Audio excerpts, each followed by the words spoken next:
Hey guys, Coops here from the Whole Box and Dice, and today we're doing the follow-up video to the Booster Pack Deck Build Challenge, where we pulled Marionette Master and Botanical Sanctum. So, double rare in the pack. Please, Wizards, put 2 rares in all your packs. It would make collecting them so much easier. So super lucky there today. Probably took the deck down a different path though. When I first saw Marionette Master, and I really enjoyed playing the Innistrad set, I was pretty keen to do something around the whole investigate clue, given that clues are artifacts. Probably wouldn't run 3 colors in the deck, but you definitely can make it work. But you can definitely build a really strong black-white or black-green or black-blue deck anyway. But there are some benefits of 3 colors, splashing that green and blue in there, because it does open up a little bit of protection and a little bit more synergy with the clue creation. So this is what we've got for you today. If you haven't seen the videos before, we cracked open a booster pack. Whatever the rare or better card we get, we'll use that to build a deck. And so today's is Marionette Master and the Botanical Sanctum. So we'll start off with the creatures, and 4 of the Marionette Master.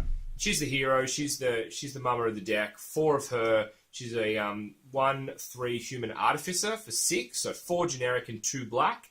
And she has Fabricate 3, which is whenever she enters the battlefield, either 3 +1/+1 counters on her, obviously boosting her up, or 3 colorless 1/1 creature artifact tokens. So 2 different options to go here. Most of the time we want to be +1ing her just so we get the extra power, because our big win condition in this deck is her second ability. Every time an artifact is sent to the graveyard, deal damage equal to Marionette Master's power to target opponents. So we want to sack clues, which is super easy to do in this deck, and just punch face.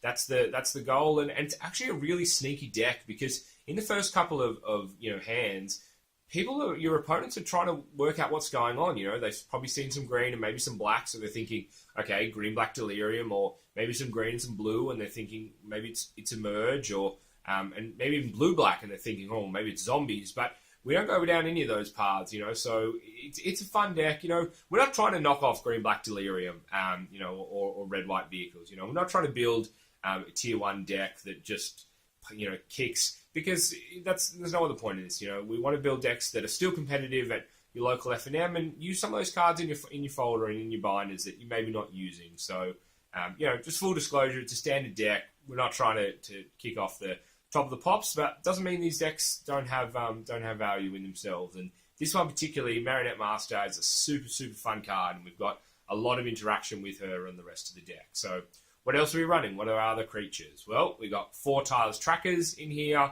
You guys all know this card. It's super, super solid. Has great interactions with whenever the clue's sacked. You get +1/+1 counter.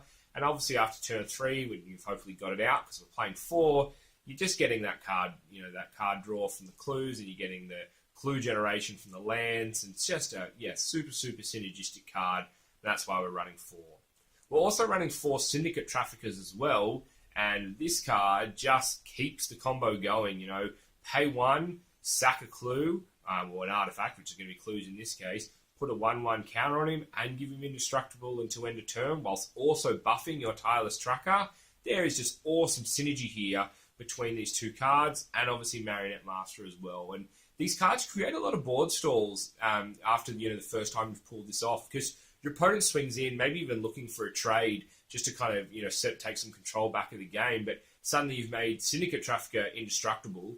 You've put a +1 or maybe more counters on top of Tireless Tracker, and they've gone from getting a trade to now they've lost both their creatures and yours are still up. So 2-drop into 3-drop, it's a really, really solid play, and that's why we're running 4 copies of the Syndicate Trafficker. We're running 3 copies of Briar Bridge Patrol as well, and Briar Bridge Patrol, it's a 4 mana 3/3. I wish it was 3 mana. That would kind of get in the way of Tireless Tracker, but it's a 3 mana. It's 4 mana 3/3. The first ability, with the board stalls that we create with what I just mentioned there, with the indestructible and buffing Tireless Tracker, you don't get a lot of chances to deal damage that isn't a trade to get a clue off this guy. But when you do, it's obviously super valuable. But it's really the second ability that we're looking to do. And whenever 3 clues are sacked, or whenever 3 clues have been sacked at the beginning of the end step, take a creature from your hand and put it on the battlefield. And this is how we super ramp. This is how we get Marionette Master out, who's normally a 6. We can get her out a turn early on turn 5, which is super, super awesome. but it also means that we can keep playing, because we're running 4 copies, we can play her later on only for 3 mana. And that 3 mana is putting 3 tokens, or 3+1/+1 counters on Tireless Tracker, and it's also putting 3+1/+1 counters on Syndicate Trafficker as well, and giving it indestructible. So we really look to use this mechanic, and we've got 3 of them in there, so you should be seeing this card. Plus, with just the amount of card draw you'll go through with stacking clues, they're really easy to get to. Briar Patrol, just a really, really solid card. Running 3 copies of the Erdwall Illuminator in this deck as well. We don't have anything with flying, unfortunately, or reach outside of this guy. So it is nice to have a bit of protection there, against some of the creatures that are relevant in the format. And I hate to keep bringing it up, but, Smuggler's Copter, nice to have something to stop that. And we do have really good interaction with this in Subtle Strike, which I'll touch on when we go to the spells. But also, every time you investigate for the first time, investigate again. Running cards like Tireless Tracker to allow us to get clues when we drop a land, and we're also running Tamiyo's Journal as well, so we get that benefit. So really, really important that we are getting as many clues out as possible, because we've got quite a few creatures that want to benefit from sacking clues, and we need clues to sack them. So 3 copies of the Erdwall Illuminator as well.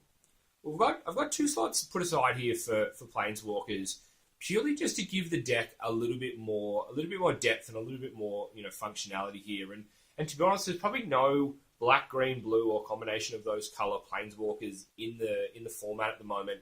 That would be a bad idea. I've gone for 2 copies of Nissa here, Vital Force, the Kaladesh Nissa, but really, any of the Nissas that are currently standard legal, Liliana, obviously her ultimate just wins games.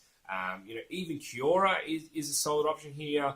So any of the green, blue, or black Planeswalkers, Jace for card draw and bouncing a creature back to their hand, you could really have in this slot. And it's for twofold. Firstly, Planeswalkers, always great, always give your deck a little bit of extra depth. Sets up an alternate win condition as well, but the card draw is super, super handy here. We want to get to our Marionette Masters. We're running a couple of 2 and 3s of in our spell and our artifact suite, and Nissa Vital Force, easy ultimate to get to, great card draw, and her +1 as well, creating that big 5/5 land, just further promotes that whole board store where they're not going to want to attack because you've just got another big body up. So great turn 5 play, but we're running 2, so we don't need to see her all the time on turn 5. But yeah, Nissa Vital Force, 2 slots for her, a really, really solid card. Jumping over to the spells, and I'll start with Subtle Strike, just because this is the interaction I wanted to speak about with Erdwall Illuminator versus the Copter. So I've had times where you have an Erdwall Illuminator out, and they've got a Copter, and they're going, okay, well, he's either going to lose the Illuminator, or he's allowing 3 damage through. And, it's not a lot of damage, but you never want to be in that position where you can just let a fly go unchecked. Subtle Strike puts a +1/+1 counter on your creature, so it makes your Erdwall Illuminator 2/4. And even if that's all it did, right, suddenly Copter now can't go through for damage, right? So it's always gets checked. But it also makes Copter -1/-1 until end of turn, making it a 2/4. You now can pick off the Copter, and it'll just give them pause now after that first Copter goes down to this, that they know, all right, he's got 2 mana open, maybe that's what he's going to do, and it's just that hesitation. And stopping them looting on attack or block steps is always good, because we love card draw, we love card advantage, and we don't want to give them any. So really nice trick there with Subtle Strike and the Erdwall Illuminator. But what other spells are we playing? Marionette Master, she's a pretty big target, especially game 2, when they see kind of what's happened, and they're obviously trying to want to stop that again. So we want a little bit of magic out of the hand to be able to counter spells that are going to stop her resolving. So running 2 copies of Void Shatter in here. The mana base, it's not too bad. You get the double blues by the time you're ready to cast a Marionette Master, and you really just play this one by ear. Most of the spells that you're kind of looking at the moment, Void Shatter is pretty prevalent at the moment, and you just play this. You play this bit by ear, like I said. Especially after the first game, you'll kind of assess how much mana they've got available, whether it's safe to cast. But there are other ways that we can get Marionette Master on the board, like sacking the 3 clues with the Briar out. So, it is always nice to be able to pass the turn around turn 6, sitting on some counter magic of your own, and either using it to sack 3 clues, because you can get away with, if you've got 6 mana untapped, is holding a Void Shatter to pretty much, counter whatever comes out of their hand first in the turn, and then having those 3 mana left to sack 3 more clues to then drop a Marionette Master in their end step, because you only need 1 with Syndicate Trafficker there. So we still want to run some counter magic. We also want to run some protection for the Marionette Master when she's actually on the board. So we're running 2 copies of Turn Aside, and we're running Rush of Vitality as well. So 2 copies of Rush of Vitality and 2 copies of Turn Aside. And this just gives us just the ability, she's not going to be affected by a Grasp, but she will be affected by a Murder. And Rush of Vitality obviously gives us the benefit of the Indestructible as well as Lifelink, which is always nice.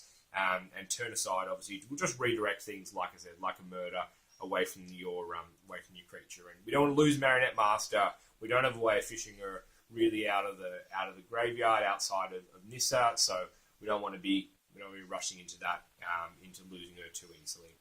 Running a copy of Dispel as well, and 2 copies of Jace's Scrutiny in here, and this is just some more. Firstly, Jace's Scrutiny ability to investigate during their turn, which with Erdwall Illuminator is really nice because you can make that second clue. But also, if an attack gets through on our Planeswalker, it's nice to be able to -4 a creature, or even just when they've got a big creature and you can suddenly survive a hit against your buffed up Tireless Tracker. So Jace's Scrutiny, really, really solid.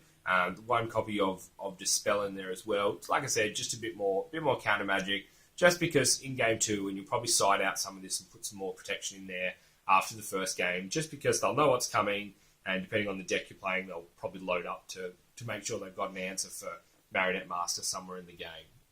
Running 4 artifacts in the deck, and it's 2 copies of Tamiyo's Journal and 2 copies of the Panharmonicon. And I really tried to not play Panharmonicon in this deck, given that we just used her in the Gearhulk deck. But it just makes our Marionette Master super, super strong. Double the ETB, that's 6 counters, making that a 7/9, and we can do lethal. If you've got Panham out on turn 4 and maybe even turn 5 if you play Briar Bridge, the ability to then drop that Marionette Master just makes it such a difficult creature. Grasp of Darkness no longer will affect it, which is really, really solid. And just, like I said, it really puts them on the clock. Marionette Master is already a super strong creature at a 4 power, just with the rate that we're able to sack clues. So making it a 7 is just bliss. Sends them into a panic, and there's nothing better than seeing your opponent squirm, just going, I've got no answer to this, and the end is coming. So 2 copies of Panham, 2 copies of Tamiyo's Journal as well. So I wanted to run the journal, firstly for the ability to search up a Marionette Master. If things were not going to plan, it was just getting a little bit shaky, the card draw for whatever reason. And it creates a clue as well at the beginning of your upkeep. So great turn 5 play. It's our only turn 5 play outside of Nissa. And with an Erdwall Illuminator out and an Evolving Wild, for example, we get a really, really solid interaction after turn 5 or on turn 6, for example. So we can play an Evolving Wilds, which is going to create us 2 lands or 2 clues, and then Tamiyo's Journal creates us 1. Because we've got Erdwall Illuminator out, we've created a clue for the first time during our upkeep, and we'll double that, and then we'll sack the Evolving Wilds during their turn, and then we'll get another 2 clues, because we'll get a clue for a land entering the battlefield, and that'll be the first time a land's clue's been generated for us that turn as well with Erdwall. So it's really easy to get those clues up, and you will use them. You use them to keep Trafficker alive, you'll use them to buff Tracker, and you'll use them to punch face and to drop a Marionette Master on the battlefield for 3 of them when you've got a Briar Bridge Patrol out. So good synergy there. I definitely want to play the Evolving Wilds. Even though we're playing 3 colours, we're still only running 24 lands, and 4 of them are Evolving Wilds. So yes, we are looking to I guess max min that kind of land base, but we also have Nissa as well that can untap one of our lands once we've spent it, which is handy as well. So the lands, it's a pretty simple land base there for a 3-color deck in these colors. We're running some Botanical Sanctums and some Choked Estuaries, the Evolving Wilds, like I said, and then just some basics there. So if you've got the dual lands, put them in the deck. But given that we only need double black on turn 6, and then potentially not even double black at all with Briar Bridge Patrol, The land base doesn't need to be super, on point. We obviously need the lands and we need to see them, which is why we're running 24. But we're not super restricted by necessarily having to have the colours out at a certain time. So there's definitely a benefit to that, which is why we're running the Briar Bridge in the deck as well. So guys, that's what the deck looks like. Pretty fun deck to play. Like I said, it's pretty unassuming. It's hard to get a read on where it is during game one, which is always nice as well. And, with the right sideboard, and I'd probably have a little bit of counter magic in the sideboard, maybe complete the play set of those Briar Bridges and those Erdwalls in there as well. Maybe a Planeswalker, depending on which way the first game went. It's a really, really fun deck to play, and I certainly have enjoyed putting this one together. And, I'm a fan of these alternate win cons. It's lots of fun, and, Marionette Master is definitely a way to do that. So, guys, if you've enjoyed the video, hit the thumbs up button, hit subscribe for next time. I'm just about to jump off this video and film the next boost pack that we're opening. So fingers crossed it's a mythic or another double rare, and we get to build another awesome deck together. So if you got any comments, leave them below. Once again, I've been Coops from the Whole Box and Dice. Really enjoyed chatting Magic with you guys. Peace.